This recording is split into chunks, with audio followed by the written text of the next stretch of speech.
Everyone, really appreciate you taking some time out of your day to hop on the first ever SDR office hours. This is something that we've been working on for quite some time now, and we're super excited to just share knowledge with the SDR community. Today's sort of event, we have two SDRs from ServiceTitan. So a quick backstory, I actually work with these fine gentlemen when I used to work at ServiceTitan, and they're just phenomenal people, super personable, humble, just I don't know. There's no words to really describe them. They're leaders. They enjoy helping other people out as much as they do performing at a high level. So what better guests and speakers to have on the first episode today? So thank you, Josh. Thank you, Nick. We got some quick housekeeping rules for everyone here. So if you already haven't done so, please introduce yourself in the chat box. Everyone is actually participating in listen-only mode right now. So Gary, hopefully that answers your question about you not being able to unmute yourself. Also, please feel free to post your questions in the Q&A, as we'll be taking Q&A at the end of the presentation here, and the webinar is actually being recorded and will be made live as well. So without further ado, let's go ahead and introduce our speakers. So again, like I mentioned, Nick Kim, Josh Bustamante, they're both SDRs currently at ServiceTitan. For those of you who aren't familiar, ServiceTitan is the leading home services management software. They're a huge SaaS company that just a few years ago, were really small, and now they're unicorn status. They recently raised Series D, and they're on a mission to be the ecosystem, the software that supports the trades. And obviously with such lofty goals that this company has, they need to have the best, the cream of the crop in terms of SDRs delivering quality pipeline every single day. So again, super excited to have these guys on the show here for you today. A little bit about myself. I'm also an SDR myself. I've been in sales development for 2+ years. I'm the host of the Sales Diff Squad podcast. I love creating content. I love connecting and helping other SDRs. I might throw in a few puns throughout this presentation, so fair warning. And the objective for the webinar today is to help current SDRs gain tactical mindset and sales training from current SDR leaders. So without further ado, let's just go ahead and hop into it here. Our first question, how do you stay focused on long-term goals despite potential internal and external factors? Josh, do you want to kick us off for this question here? Yeah, absolutely. When I look at this question, the first thing I think about is my why. I think it's always important to keep our why in front of us. Like, why do we wake up every day to go into the trenches and hit the dials that we do? We all know that the SDR job, it's probably the toughest job in the ecosystem of sales. It's prospecting, getting quality meetings. It's really tough. We deal with a lot of rejection. We deal with a lot of challenges. So it's always important to keep your why in front of you. Long-term wise, I would always say you have to count your little wins and understand that the SDR gig, it's a journey. It's a long journey. Your sales career is a long journey. And it's important to keep your wins in front of you. The way I see it, if you get 1% better every day and you calculate that, you're going to be 37 times better within a whole year. So getting 1% better every day, keeping that in front of you. I would literally, on my first SDR gig, I would keep a whiteboard right in front of me. Every time I had a good conversation, I tally that as a win. Although I probably didn't get a booked meeting at the end of the day or at the end of the week, I could look back into my week and be like, okay, I have this many good conversations. And those are little wins that ultimately are going to add up. So I think one, it's important to keep your why in front of you, whether that's your family, whether it's money, whatever the motive might be. Keep that in front of you every day. Understand that it's going to be a grind. You're going to be in the trenches. It's a long journey. Count your wins every day. Get 1% better every day, and just have that mindset. I think everything else will follow. Josh, love that. Thank you. I guess to kind of clarify, right? Because if you think about it, COVID-19 has had a dramatic impact on the economy, right? And a lot of businesses, whether that's like entrepreneurs or like traditional B2B businesses, have now maybe perhaps have tightened up their funds, or obviously things become a little bit tighter and sort of like an unknown environment, right? So there's a lot of external factors that might be out of our control as an SDR, right? So I guess, Nick, maybe you can provide some insight here. how can we stay focused given the fact that there is so much uncertainty out there, uh, external, internal? How do we stay focused in what we need to do despite the madness that is going on around us? Yeah, no, great question. Absolutely. I, agree with Josh, what Josh just mentioned. I think I would always focus on, starting with your why, whether it may be, oh, I want to be a sales leader, in the next few years, or, I would like to start my own business, right? So really having that clear why and, potentially, your next steps and end goal in mind, you pretty much, kind of reverse engineering working backwards. So let's talk about what we do on a daily basis. Myself, Josh, and Mateo, we're pretty much prospecting, making dials, drafting some personalized emails every day, and just essentially thinking about what we do on a daily basis. At a micro level, how does that connect to what we want to achieve long term, right? So for me, a couple examples that I gave, it's actually true for me. I want to be a sales leader in the next few years and hopefully have my own business in the long run. But how is what I'm doing every day, every single day, helping, right? So it's thinking about breaking down how important sales is as a skill, right?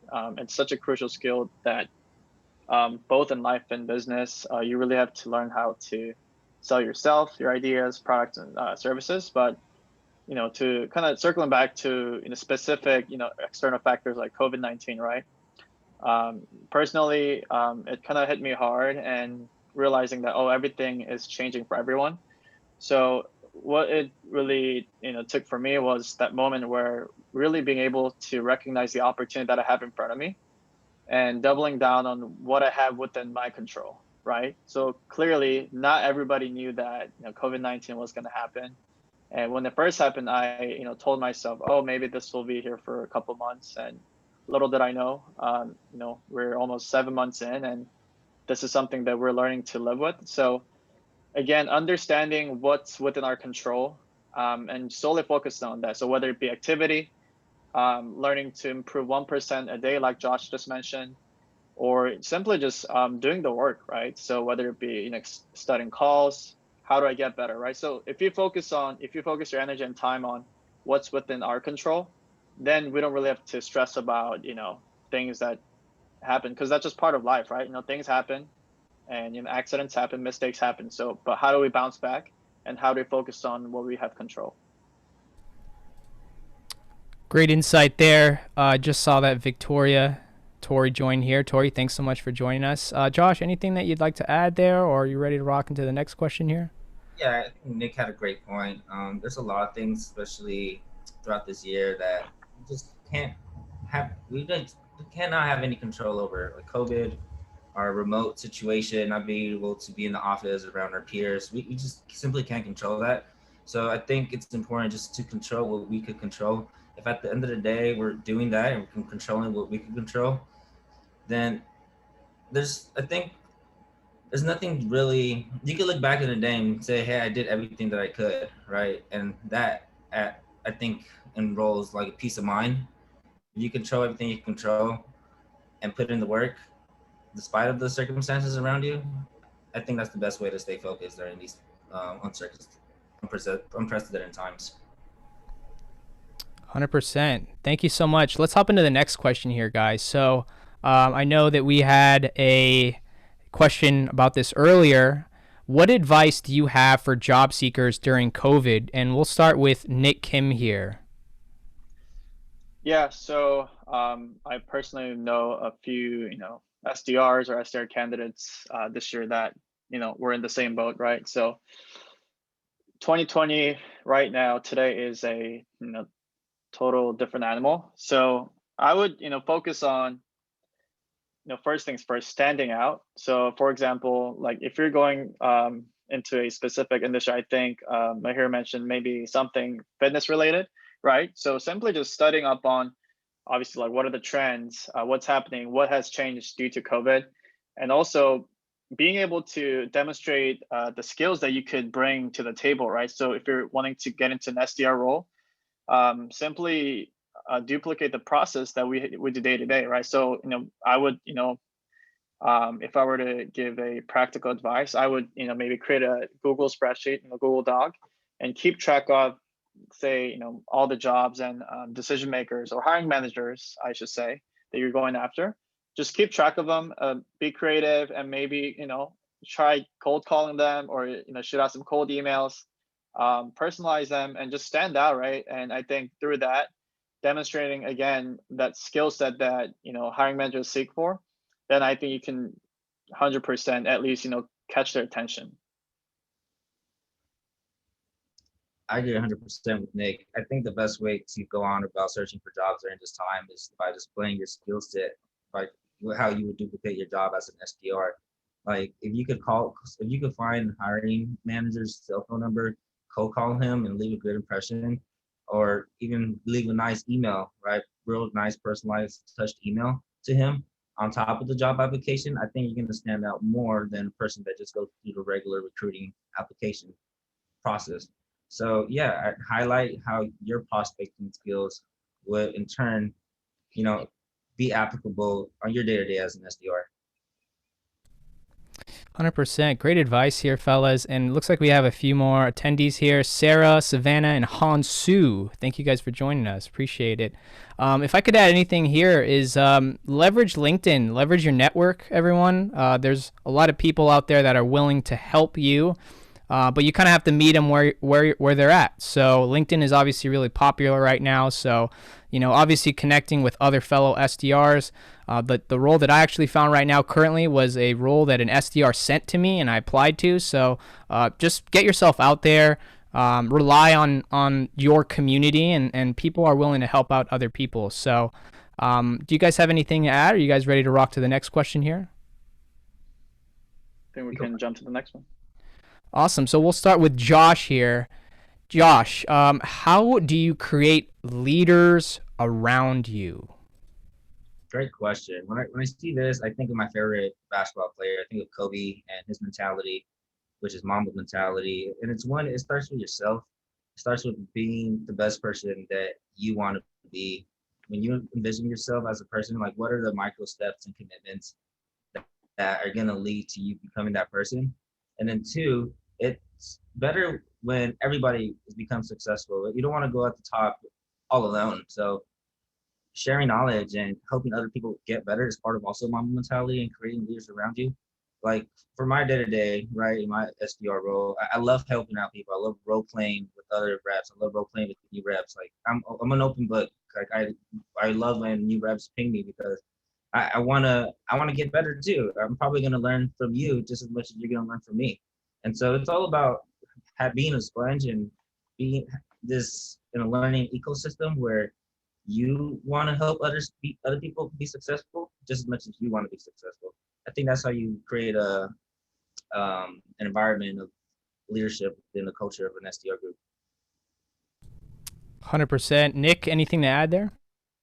Yeah, just real quick, I would say just leading by example, right? So I'm a firm believer in behavior focused thinking. So instead of just always going after, hey, my daily goal or metric should be, say, booking a meeting per day, or let me have a good day and let me have multiple meetings a day, right? So I think that sometimes could be unrealistic, right? Especially during COVID, and depending on what industry you may be in, that could change any day, right? So I would focus on behavior, right? So for me, I realized, especially this year, since COVID hit, I knew I wanted to step up as a team leader and really lead by example. So what I mean by that is actually behave like a top performer and show the team what's possible. And also like what Josh had just mentioned, being there for newer reps or even anybody that just needs to hear some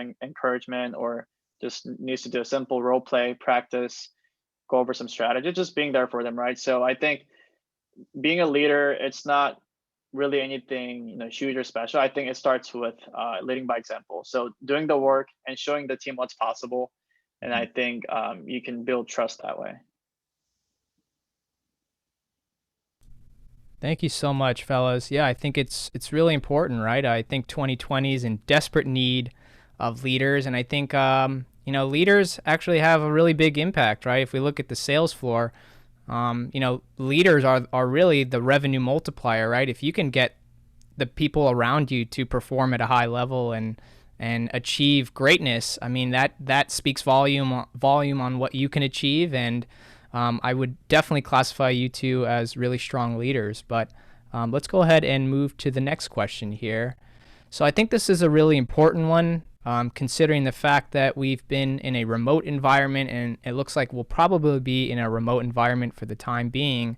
And so I've personally definitely come across challenges of finding a balance between work and life, considering the fact that your desk might be 2 feet away from your bed in certain instances. So we'll start here with Josh, I guess. Josh, how do you disconnect from your work in this sort of like remote environment? Yeah, good point to bring up. It's definitely a challenge and something that's new for all of us. I never thought I'd be working remotely like we are working today. And when it first started, like it was challenging. I didn't know when to close my laptop. I find myself still prospecting and it'd be like 9 o'clock, and I'm like, whoa, like I haven't had dinner. Like, so it was a challenge, right? Especially like you said, my bed is literally 2 feet away from my desk here.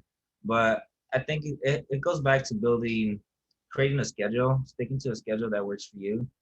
You want to go into your day and not think about your schedule, right? You want to have your schedule already lined out. When I wake up, like this is what I'm gonna do, and it's gonna just follow. I don't need to allocate time throughout my day to think about what my next step is gonna be. So it starts with when like creating your schedule and then understanding that you have to have that work-life balance. Like the example that I do to help me get disconnected, I like to either go outside, take a walk, or I downloaded the Calm app when all in the midst of all this. And so I meditate every day, whether it's in the morning or if I need it between calls or if I need it right after work.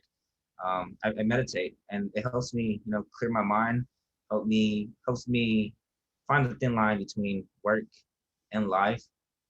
So you find that thing that helps you disconnect, whether it's going out for a bike ride, going out for a run, going out for some fresh air.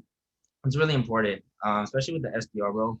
Last thing you want to do is not be mentally there, and you're going into calls and you're not fully there, and you get an opportunity. You might book a great meeting, but you completely slip it up because your mind isn't there. And this happened to me. And it wasn't until I realized I needed to clear my mind and be able to have that disconnect, because when you're bringing work home, which is weird to say because we're always home now, it's not it's a heavy feeling, and it doesn't it's not going to pay dividends for you in the end. So it's really important to have that disconnect. Like I said, mine is meditating. I got the Calm app. I would suggest using the Calm app. It's changed my life. But yeah, that's what I would say to this. Nice. Yeah, Calm. LeBron endorses that, right? Yes, yeah. Speaking of LeBron, Nick Kim, what are your thoughts on this?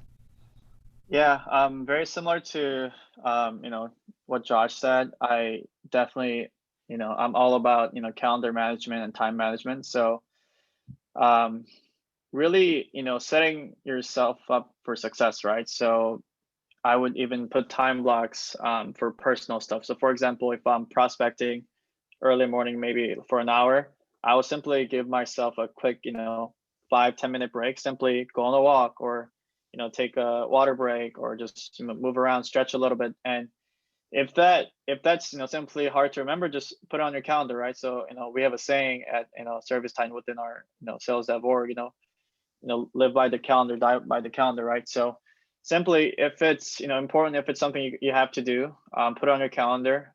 Make sure you try to follow that, and of course, not every day will be perfect, and you're not going to be able to follow everything 100%, but at least giving yourself a bit of structure. Like I would always put like, say, oh, like go on a run at like 5 p.m. after work, or go work out or get outside, right? So little things like that. And also, I agree with Josh when it comes to meditation. I started, in the beginning of COVID as well, same application, and it's really it's very helpful because it gives you mental clarity, in the midst of this, chaotic, time, right? So, and plus our job being an SDR prospecting, it is, I think one of the toughest gigs in the space. So giving yourself a break mentally, I think that helps, because physically we're talking, we're constantly thinking on our feet, a lot happening in our brain. And on top of that, we're staring at our screen, roughly 6 to 8 hours a day. So, I would recommend maybe, simply just physically removing yourself from wherever you work and just walk away from it, and say you complete everything on your list for the day, then simply just turn your computer off. So set yourself up for success that way. 100%. I don't want to spend too much on this question, but going to your point, Josh, how you said like you found yourself prospecting at 9 p.m., but you still want to have that work-life balance.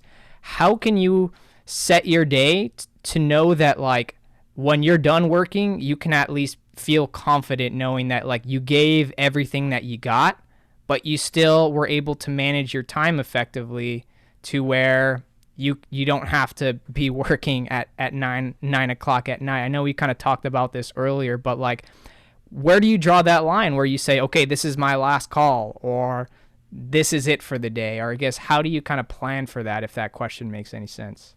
That makes perfect sense, and that's a great question. When I think of that, I think of my first role at Fleetmatics, which was my first SDR role, and our director would always tell us, if you didn't go home tired, you didn't do your job right. And so one is sticking to the calendar, and if at the end of the day you checked off all your boxes, and I need to make sure that I'm tired. I'm not gonna go home knowing I wasn't tired and I didn't put my all into the day. That's where I'm able to draw that line. If I could by 4 o'clock look back and say, hey, I'm tired, I put everything in my power that I did into this day, I could comfortably now close my laptop and enjoy my life, because it's important. You got to have that work-life balance. And so it's important to just give your all within those 8 hours, like 110, 120%. And then when you realize you checked off your boxes, maybe if you didn't even book a meeting, but if you have like those baby wins, you can confidently go on with your day and say, hey, I could enjoy the rest of what I have for the rest of my day now. Love that, Josh. Nick, anything that you'd like to add there? Yeah, just real quick, I would, recommend that pick the right metrics.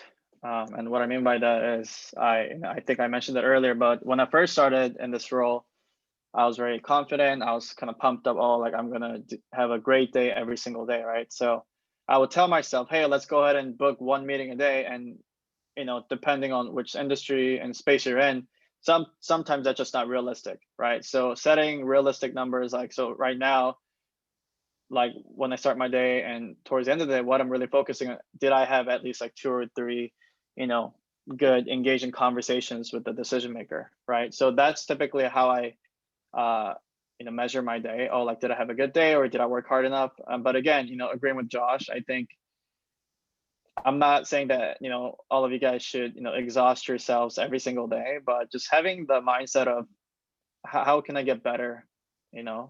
Like, am I better than that I was yesterday, right? So whatever that means to you, right? Whether it be, getting better at emails, or having just like deeper conversations or longer conversations. So picking the right metric, I think, helps kind of like measure that. 100%. I really like, Josh, how you said just kind of celebrate those small wins. And Nick, I really love your point around just like doing the activities that will lead the outcome and focusing on that. So great stuff, fellas. Let's move on to the next question here. We'll start with Nick Kim. Nick, what, in your opinion, is the impact of sales development? Obviously, account executives have their role, marketing has their role, but sales development, at least in my eyes, is really special. In your opinion, Nick, what is the impact of sales development? Yeah, I think the impact of sales dev and prospecting is huge, right? I think it's really impactful in multiple ways. One, we are the first point of contact when it comes to customer journey. So, I mean, from the get-go, I'm always thinking about how do we give a good or the best customer experience, right? So, I mean, you do that in multiple ways, like being respectful, obviously being honest and upfront, but also like being a good professional. But I think even on the financial revenue side, right? Like we are the ones that are bringing, whether it's a small or big, revenue deals, like bringing to the table.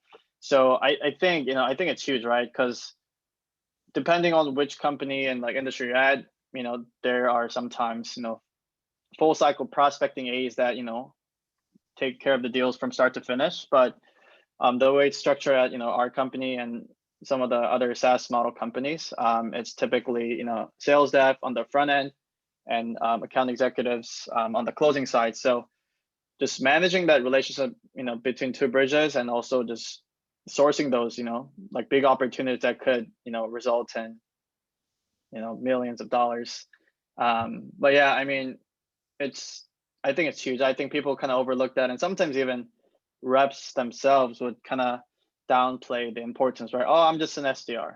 I think you heard that a lot. I'm just an SDR. I'm just a BDR. But I think the role is bigger than that. So this is something that we could kind of address like down the line. But I think the attitude and the mindset you carry about the role and how you treat yourself about this, I think that carries over into the phone. So, how your tone and voice comes through. I think that starts with like how you view your job. Like, like how do I view my job? How, like, do I care this much, or what does this mean to the company, right? So thinking about the bigger picture, I think there's massive impact.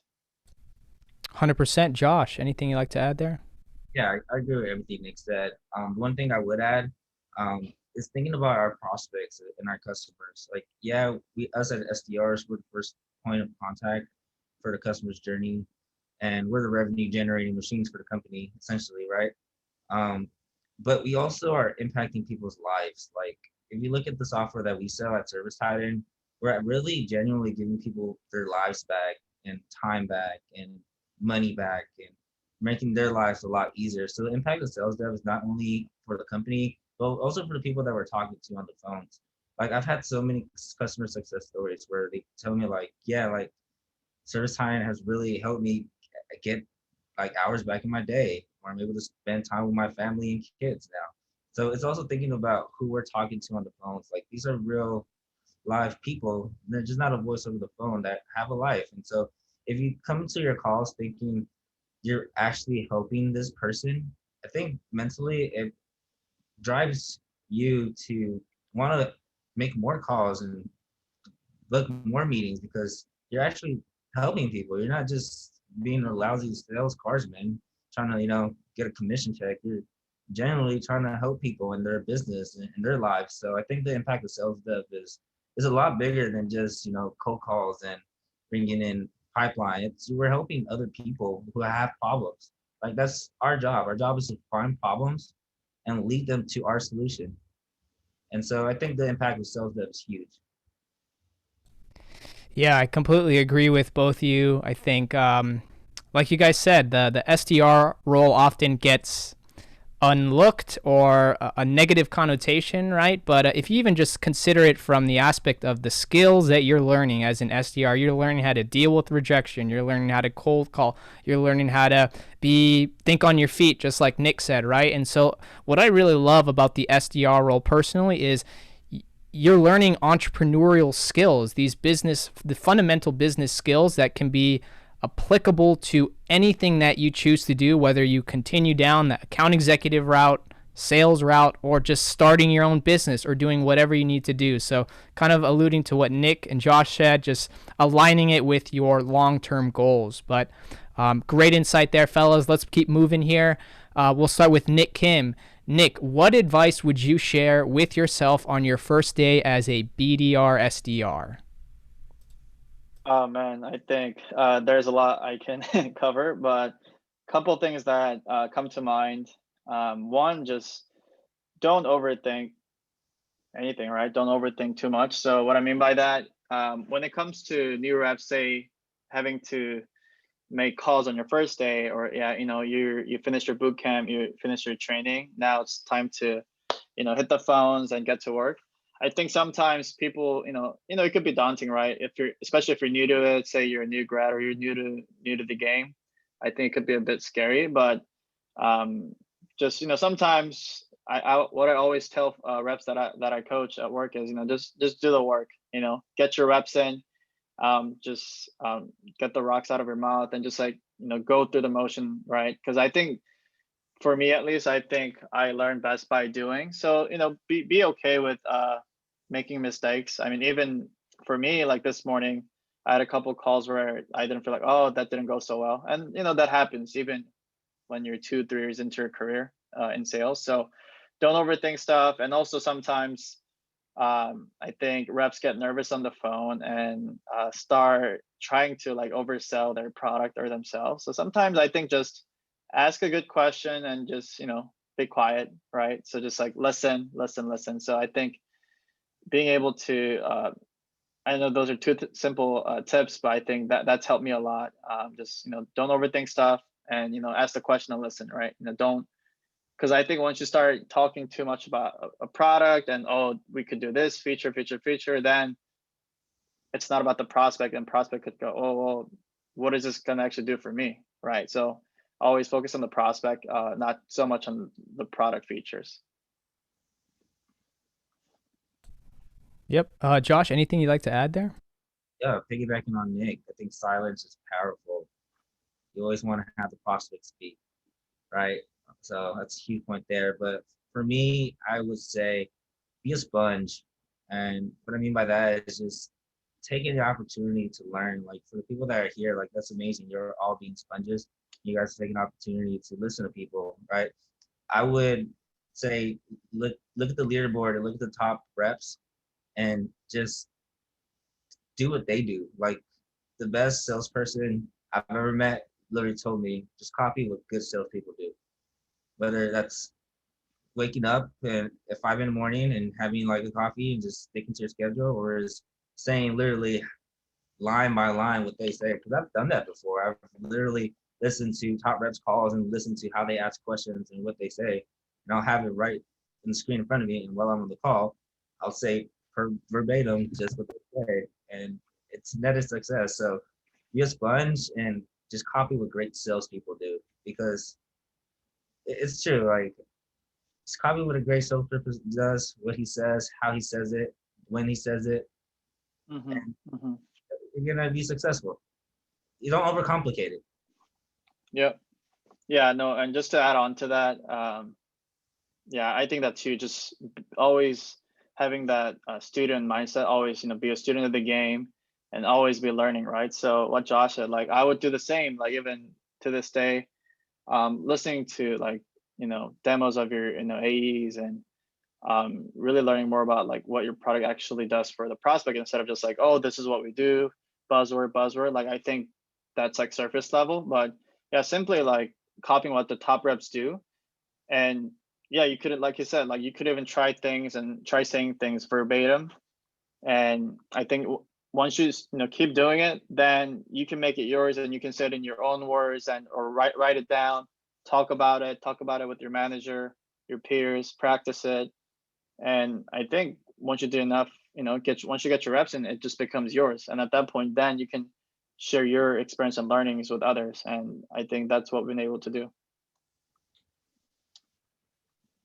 Great advice there. I think if I could add anything to this conversation, it would be just know that you're going to fail and it's going to be a process, and to just embrace that every day is going to be a new learning opportunity. And I really love what Josh said about leaning on the people who have been doing it. So if you're an SDR at ServiceTitan listening and on this webinar right now, you have two people who have done the job for 2+ years, and they have a lot of insight and knowledge that they can share with you so that you don't have to make the same mistakes that they did when they first started. So great point, Josh and Nick, leaning on the people that have been doing it and just embracing the fact that it is going to be a process. So great stuff there.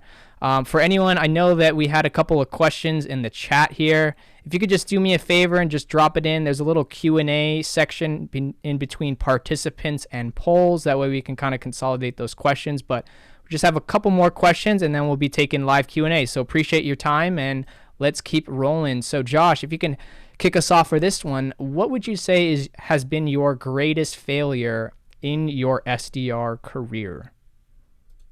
Great question. when I read this question, I think of one moment, and I wouldn't even say it's a failure. Like I have this saying with Nick, like we don't take L's, we don't take losses, we turn them into lessons. And so, like my biggest failure was it was literally my first week on my first SDR role ever, and I got this decision maker. He literally told me, Josh, don't ever do this again. You suck at what you're doing. Go find a new job. It's just not gonna succeed. And he clicked on me. And I was like, wow, that's my first week on the job. This is what like the rest of my life's gonna be. But looking back now, I'm so glad that he said that to me. And it's so funny because I look back and I actually booked a meeting with that guy. So it's great. Like that was just such great motivation. I've always been someone that gets motivated by someone doubting me and telling me I can't do something. So I say that was the greatest L that I've taken, greatest loss that I turned into a lesson because it really put a fire on my, on my behind, and it made me want to be better. With anybody that does have like failures or L's within their SDR early career, like turn those into lessons. That's the best way to look at it, in my opinion. Great stuff. Nick? Yeah, greatest failure in my SDR career. I think there's more than one story or example, but I think one thing that comes to mind, letting negativity in my life, and like especially at work, and I just found myself, I think it must have been sometime last year, where I kind of had the skill set. I was still kind of studying the game, but I wasn't really bought in, right? I wasn't 100% like locked in on like what I was doing. I was kind of like going through a tough time, and I think I wasn't mentally strong enough.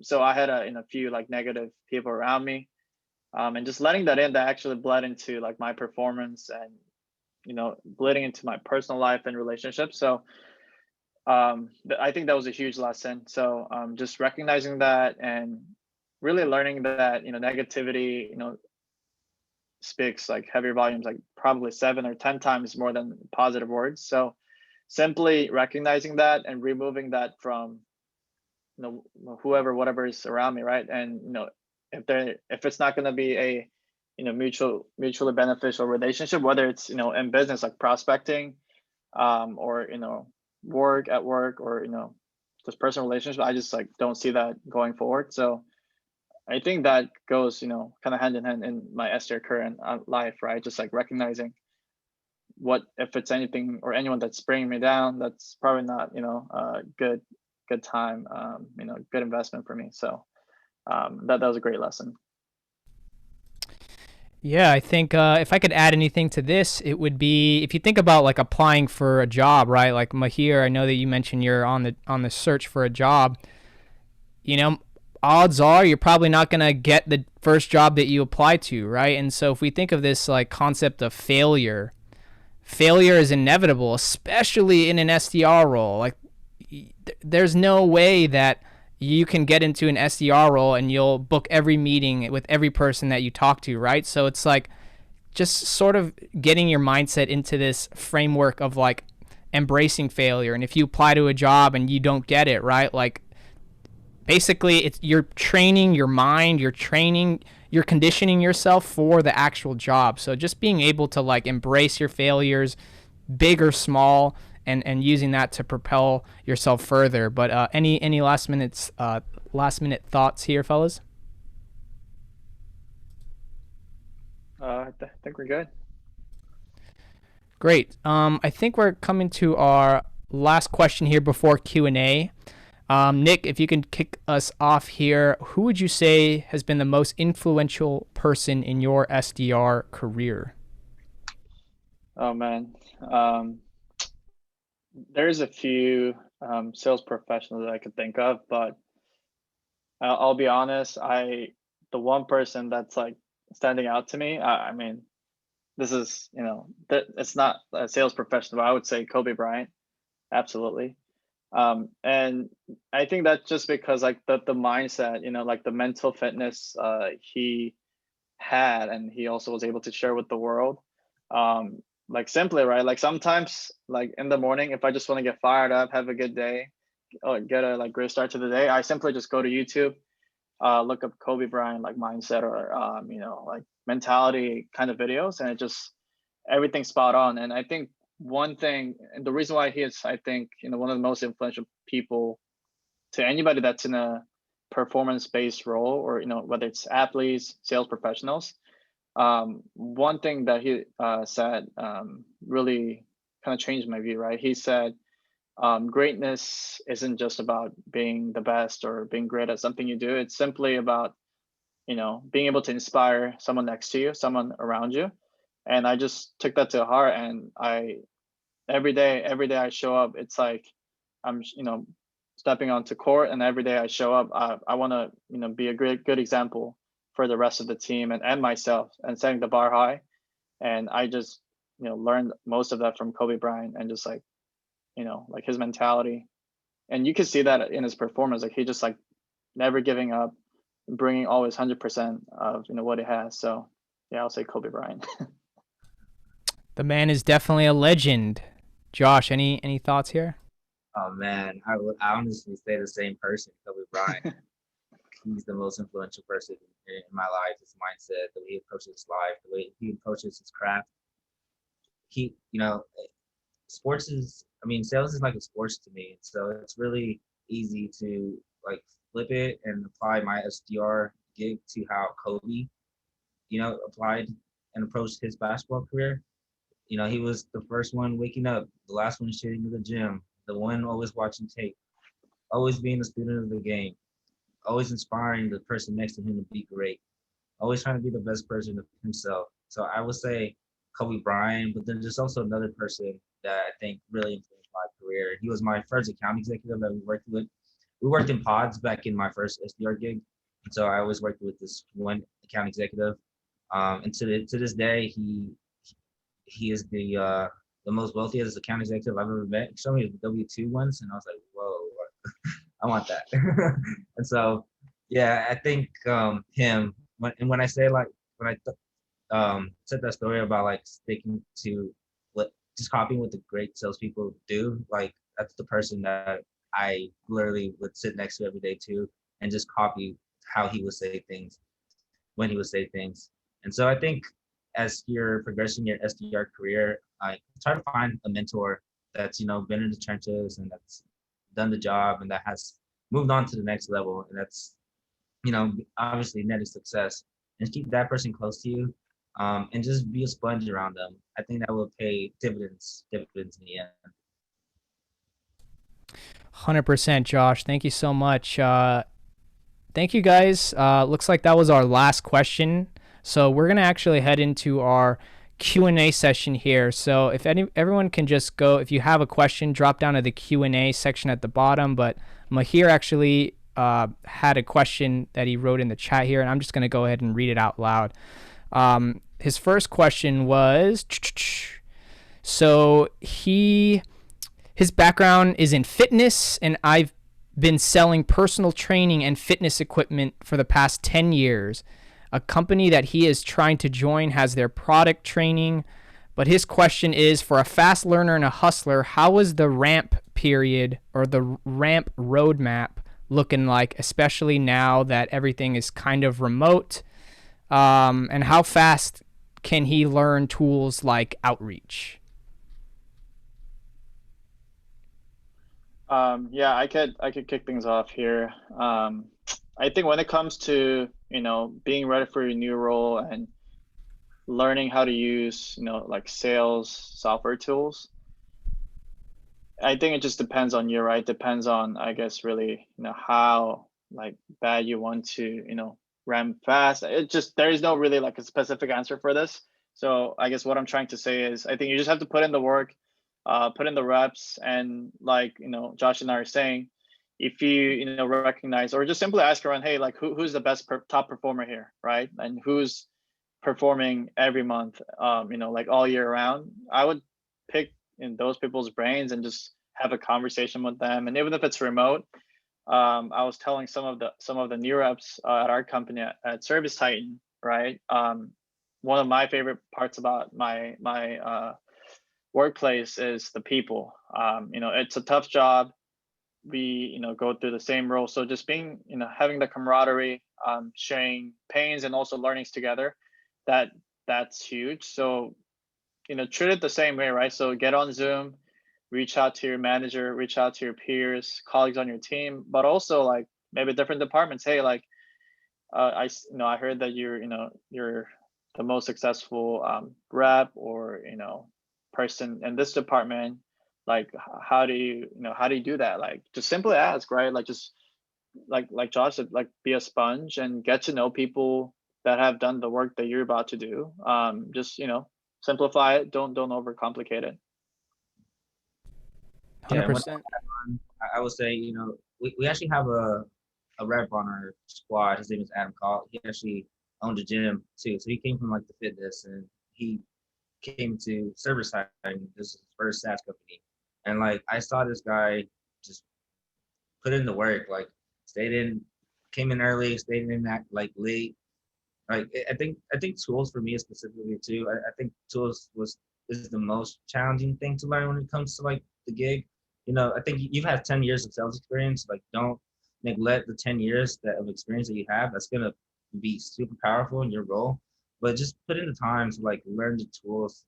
Like think somebody that knows it. Like the great thing about being remote too is like we have Zoom, and so you can share your screen with somebody that's on the squad.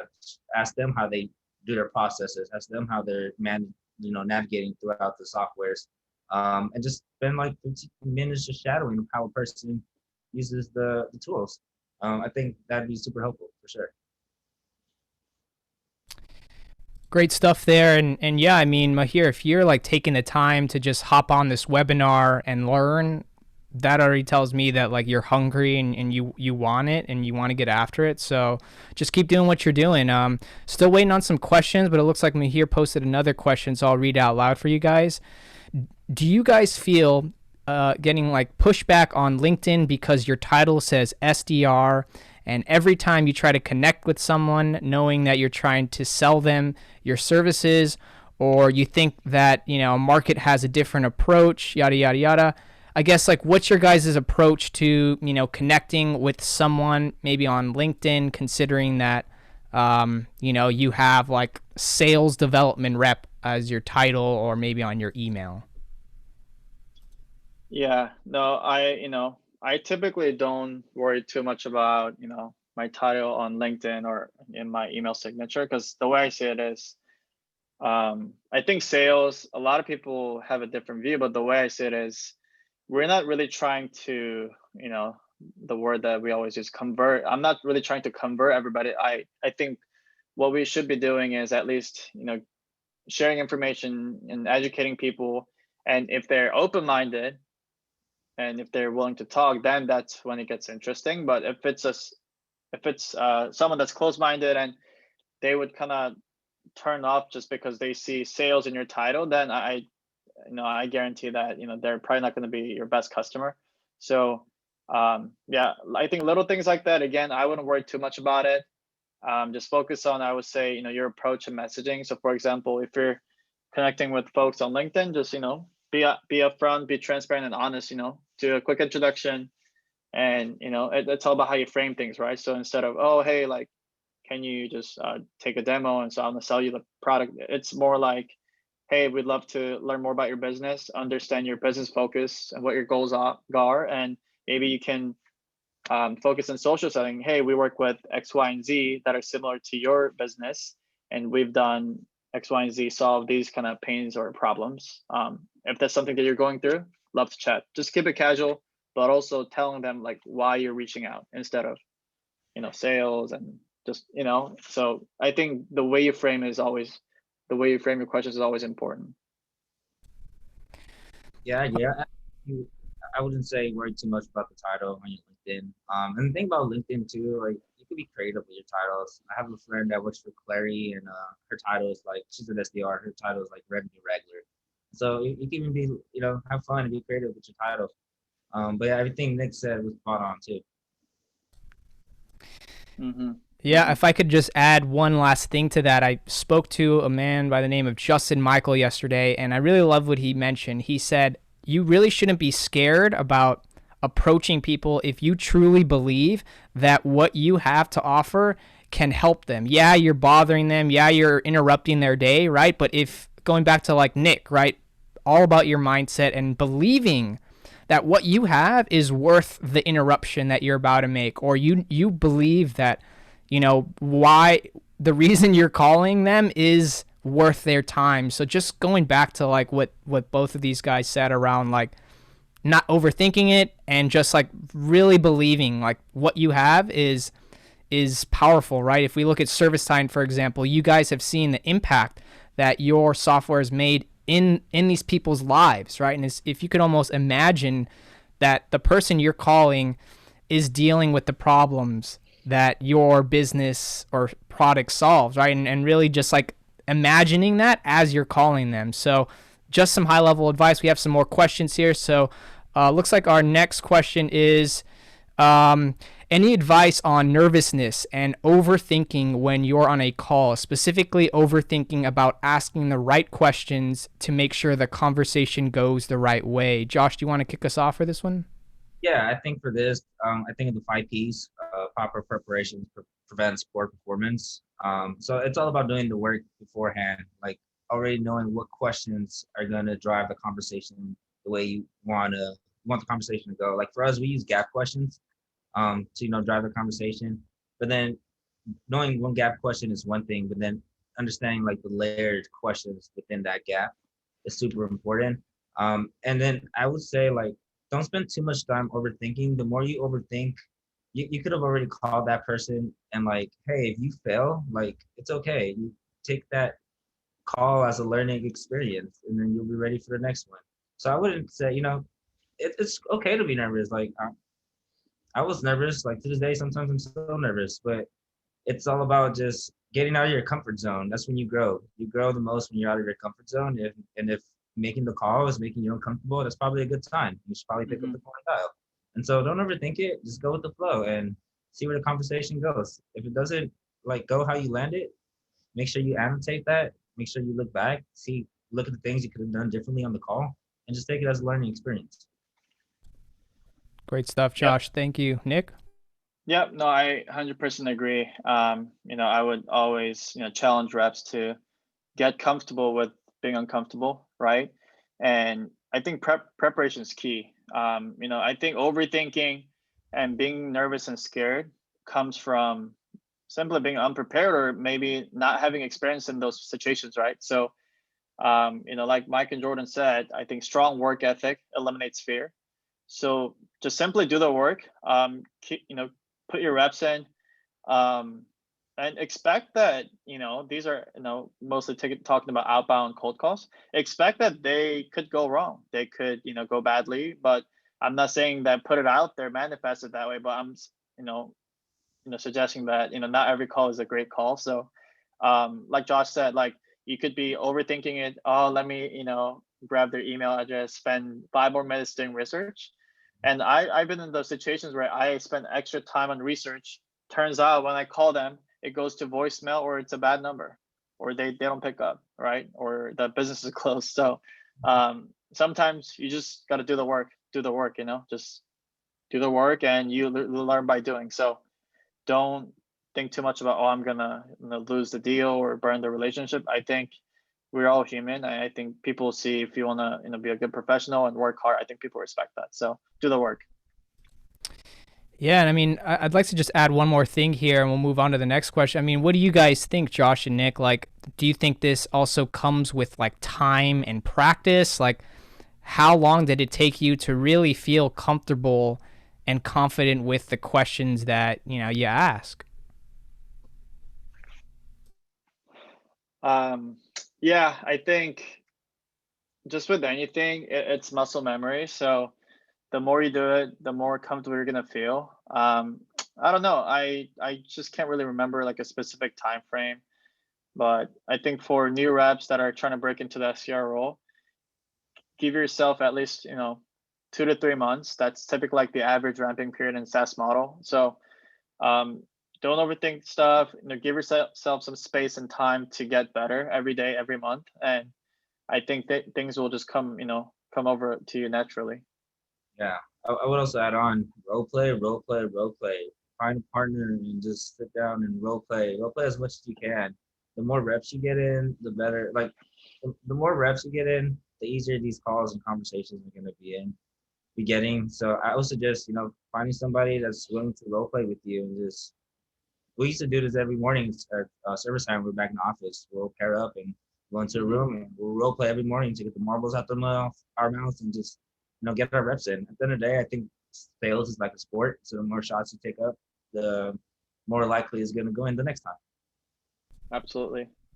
Yeah, no, I agree. I think even just when it comes to role play, if you practice and say, tell your peer colleague or manager to, hey, like, be a different prospect, different persona, or maybe be a little tougher on me, or go easy. Just having different types of practice. Then once you go into your real actual calls with prospects, then you have a better idea of, okay, this could go this way, this could go that way. So at that point, what do I do? So I think it's all about practice.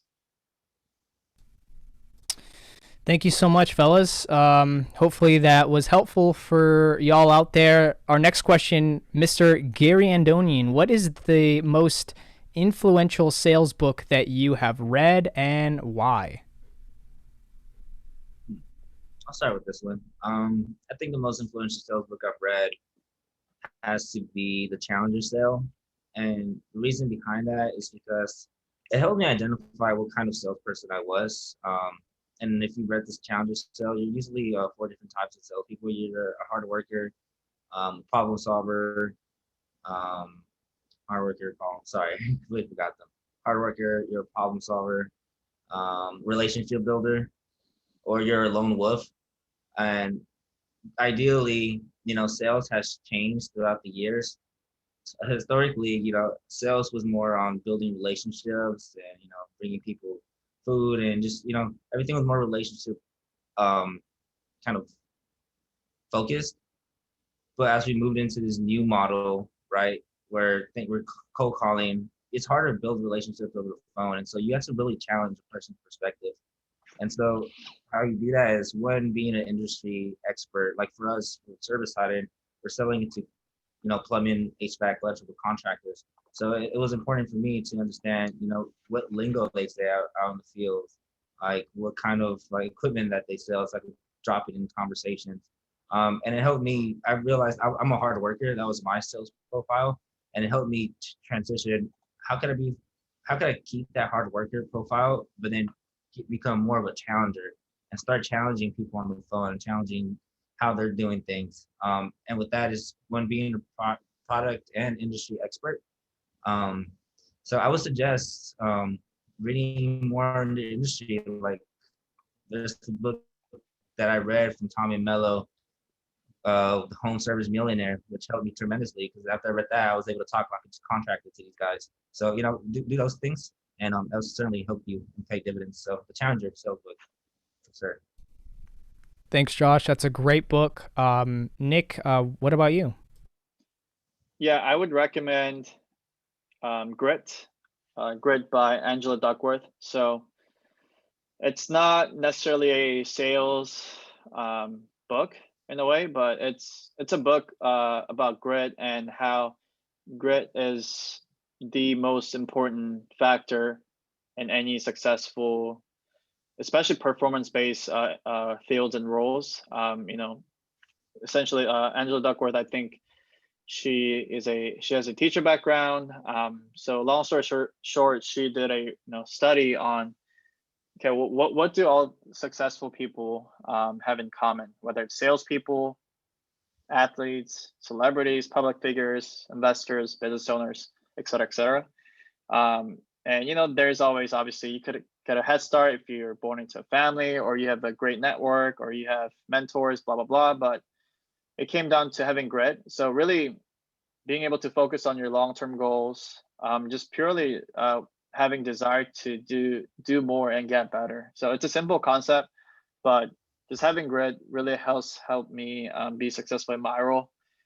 So that was a great book that I still keep on my desk, and and it's also like a nice little break because like almost everything I listen to and watch is like about sales and performance. So that one's more like a bigger picture one, but it still is related to what I have to do day in, day out. So I highly recommend Grit by Angela Duckworth. And if you're not a reader, I would watch her TED Talk. It's great too. So check that out. Thanks, Nick. Yeah, both great books. If I could add any books to that list, I would say Gap Selling by Keenan and Smart Calling by Art Sobchak. I really like Smart Calling because he does a really good job of breaking down in detail small little tactics and methodologies as it comes to like doing a cold call, right? Like that's so hard to do, but he does a really good job of breaking that down. So if I could add any books, those two. But Gary, great question. Let's keep this moving here. Emily Carlson has a question here. What are some tools that you are using to help feed that hunger to grow and learn? She listed some examples here: books, webinars, other BDR professionals. Anyone? Yeah, I'll go first. So I mean, we just went over books. Books is always great. Webinar, obviously. Thanks for coming to this one. This is our first one, so we'll do many more. But I would say I spend a good amount of time on LinkedIn connecting with leaders, and so many people like share good tips, like whether it's prospecting, emails, or good questions, right? So always like spend some time connecting with people on LinkedIn. And I would also recommend podcasts. I mean, I'm always very much focused on mindset, then behavior, rather than just like simple SDR stuff. So I would always recommend just like, I don't know, just listening to the great minds. So for me, Joe Rogan always has, great minds as his podcast guest. So I listen to him sometimes, and I enjoy watching just interviews of people simply that I like paying attention to, whether it's musicians, celebrities. And another thing is also like listening to great interviews and podcasts. It also gives you a good idea of like what a good conversation sounds like. So kudos to Mateo. I think he's a great moderator, great interviewer. So always check him out too. Yeah, and then on top of like the tools and the tangible things like books, webinars, podcasts, etc. I think it's important to always keep who you want to be, what do you want to accomplish, your why in front of you. That helps feed my hunger to grow and learn every day. Like if I don't keep that in front of me, I probably wouldn't be doing the things that I do, like listening to these podcasts and books. And so I would suggest like what I did like a few weeks ago was just write down my goals, write down who I want to be, the man that I want to be, the things I want to accomplish. Just keep that in front of you.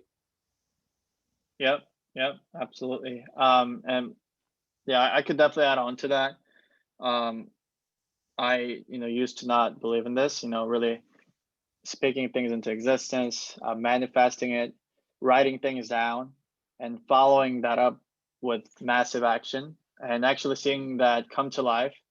I think 2020, I'm just like super grateful that I've been able to accomplish what I wanted to. So for example, what Josh was saying, right? Like I wrote down back in January, I think about 3 personal and like financial goals, and a couple of goals at work, and just being able to see that every day, think about it, taste it, smell it, and then starting the morning or going to my work day, constantly thinking about, okay, that's the big goal. How do I get there? And it's what I'm doing daily, connecting all the dots to get there. If that's yes, then it's a no-brainer. Then I'm gonna work hard and like have a good day. So just being able to accomplish my like yearly goals back in September and this month, it works, guys. So I would highly recommend trying that out. Write down specific goals, give yourself a realistic timeline, and think about that and actually follow that with action, right? So how am I going to get there? So figure that out, right? So I think that's a good one, especially folks in sales or SDR roles. We are a quota carrying reps and professionals. So always write things down, and if you're not a writer, just like type it on your screen and just look at it, whatever works for you. But I think having that constant reminder I think is a positive way to just keep yourself accountable. Great stuff there, guys. Emily, I would also suggest LinkedIn. A lot of people to connect with. There's always new content being posted there, and might be another good avenue for you to just get some information. But let's keep this going here. We got 2 questions. Savannah Lowe asks, besides role playing, any other practices that can help you prepare and learn? Yeah, I would recommend listening to calls, right? Whether it be your own calls or maybe senior reps, or even like in SaaS model like AE or like the product demos. So that way you can simply see, okay, like I'm on the front end, what does it look like on the back end, right? Like what are we actually achieving? What are we actually getting to? And if you're able to, and at ServiceTitan we utilize Gong. I think shout out to Gong. I think that's one of my favorite tools. Sales intelligence, revenue intelligence tool, and it simply just allows you to have call recordings, on your end, your prospect customer, and also being able to look up keywords and even doing a deeper dive into, I talk 80% of the time versus prospect only like talking 20%. Just like little stats like that, I think give you a good idea. So Savannah, I would recommend listening to calls. And also, Josh was mentioning, we typically like to ask gap questions on our outbound prospecting calls.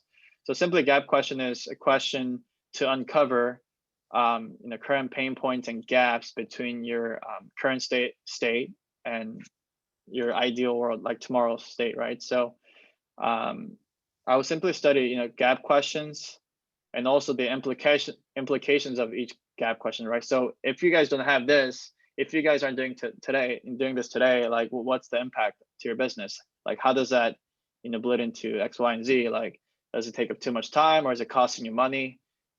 Like what does it look like? So being able to, understand like why we ask these questions, I think it's gonna even help you understand the bigger picture of like why we do this, this work. Yep. Great stuff. Josh, sorry to cut you off. I know that you kind of talked about earlier how, like, if you have a bad call, don't sweat, kind of like mark it and go through it. I guess, like, what's your process around, like, just like reviewing your calls, or how do you kind of go about that?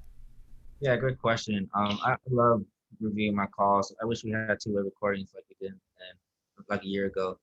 But it's like choosing a good call. Like I would used to like get the calls where I booked the demo, and although it was a good call and I booked the demo, like evaluate, okay, what could I ask to make this even better? What could I ask here to make this question stronger? Or if it was like a bad call and I got like hung up on, okay, was I like speaking too fast? Like, did I not let the prospect speak? Like, what was the thing that, you know, led to the negative outcome? So I would do it like, 2 calls a day, analyze it, look into like what you could have done better. And that's how I would go on about like looking at my calls. And then aside from like role playing and obviously just listening to calls, I think it's important to read up on your industry and articles on your industry. Like for example, for us, Savannah, I would suggest reading EGIA articles. They do a lot of research into contractors, and there's a lot of key stats there that you would find that are super like juicy. We could drop in calls. Find articles like around the industry, books around the industry. Like I mentioned, Home Service Millionaires, one that I read that was really helpful for me moving into ServiceTitan. So yeah, I'd say that. Thanks, Josh. Yeah, I mean, Savannah, definitely take advantage of Gong or any of your recording tools. Like, you'll be surprised how many things that you might not even have noticed just by taking another listen at your call and just seeing how it went. And like Josh said, like, how you could have done better or what you could have said. Super helpful there. And our last question here, Tori. Who is your favorite sales leaders to follow on LinkedIn? I'll go first. Nick Kim and Mateo. All right, Thank you. outside of Thank us, you, man, what Josh. are some other ones, man? Because we're in I love Tom here. Vaughn. That's my favorite. You said Josh Braun? Yeah. Yeah, he's Nice. great. Josh Braun, yeah, he's really into like just taking different approaches, very email focused, creating stories. Josh Braun, check him out. He's big into this philosophy called making deposits. So his philosophy is like most sales reps call and ask for a withdrawal, right? Can you do this for me? I want this. I want this. And so his philosophy is like, how can you give before you take? That's something that I really learned from him. But yeah, Josh Braun is definitely a up and coming sales leader for sure. Nick, any ideas or anyone that you've been following closely lately? Um, yeah, no, if I went first, I was gonna say Josh Brown too, because I really like his approach about, I think he just like studies and he gets people and he gets psychology. So that's why him just doing the reverse and opposite of, we're always going to call in and ask for your time, ask for your money and business, but doing the reverse, we call it like a pattern break, right, in the sales space. So pattern break, throwing people off and challenging people to think differently. So I like Josh Brown stuff because he also like shares like free infographic stuff and like simpler like email templates we can try and things like that. But I don't really have too many people that I follow, but one person that I saw earlier today, his name's Jason Bay. Mateo, you might know him, you might have talked to him, but he think runs his own prospecting company. Sounds like he has a lot of experience, and he shares also practical and tactical stuff that we can use like every day. So he posted a video of him explaining how do we best use our time as SDRs or BDRs. So he would drop this chart and do it like high value, high effort, and low value, low effort, and he would break down, oh, you could simply talk to your current customers so you can learn more about what the product actually, what problems your product actually solved, how that impacted their business and lives, and just really digging into going beyond just simple cold calls or cold emails. And this is, of course, if you have the resources to do so. I was able to connect with one of my current customers today in my territory. So that was really helpful. Just really, I was simply, hey, like, thanks for your time. I really would love to learn more about how our, platform has changed your business and life. And it was just like such a good conversation. And she gave me some insight on, our territory. And plus, like I'm an SDR, right? So I always ask for referrals, right? So she was actually able to give me a couple of good leads. So, quick tip for you guys, if you guys haven't asked for referrals for folks that, maybe you guys showed the demo or got the deal done together, then simply ask, hey, like, really appreciate you, joining us here for the partnership. Love to keep working with you. And just simply ask, hey, like, do you know anybody that could also see similar benefits from working with us? And if so, we'd love to reach out to them, et cetera, et cetera. So don't be afraid to ask for things, right? So I think that's one huge lesson that I learned in my sales career, and it applies to life, right? Just don't be afraid. Don't be afraid to ask for things, whether it's a meeting, whether it's a referral or time, or even internally, right? Like if you guys want to simply learn from the best reps, managers, AEs, whoever, to simply reach out. Hey, like, I know you're probably busy, but when you do have a moment, but I'd love to at least, introduce myself, learn more about, how I can get better. And chances are most people will say yes. It's just a matter of when, right? So always be willing to ask. Thank you so much, fellas. And yeah, I guess to kind of summarize that answer, LinkedIn, there's so many people out there posting different stuff. I think that's the beauty of LinkedIn. There's no like one person that posts. You kind of have different perspectives because everyone has their own experiences and such. So go on LinkedIn and just connect with people who you resonate with, and there's always new stuff to be learned every single day. So great question, Tori. Before we wrap up here, do we have any final questions for our panelists today?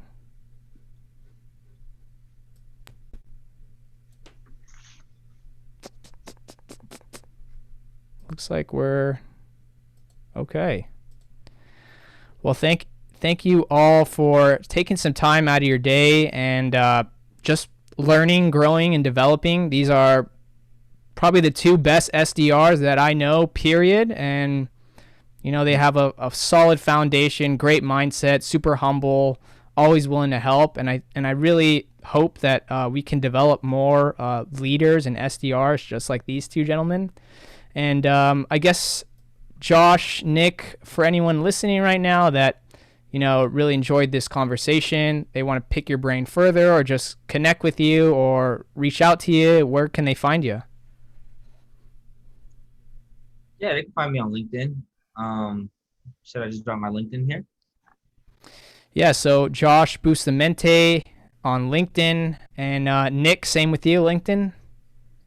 Yep, yeah, sounds good. I'll drop my LinkedIn profile here. Yeah, I mean, you know, if any of you guys saw value in this meeting, again, thanks for joining us. You know, feel free to reach out. We can just chat, hop on the call, talk about some ideas, and if you guys are maybe, you know, running into certain blockers or objections, you know, feel free to reach out to me, Josh, and Mateo. And also, if you guys have maybe your team members that could, you know, see, you know, more value in this, you know, always, you know, feel free to reach out to us, any of us, really.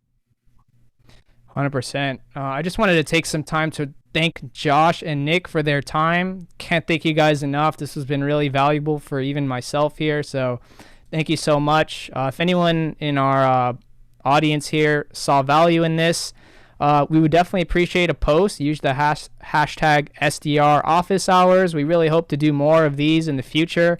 Our goal is to just help SDRs like these guys alluded to earlier. This is a really tough job, and the environment is even harder than it was a year ago. So we just want to continue to provide resources to make sure that you guys are successful, and we're just continuing to create a community of leaders. So thank you all again. We really appreciate your time, and we will see you guys on the next one.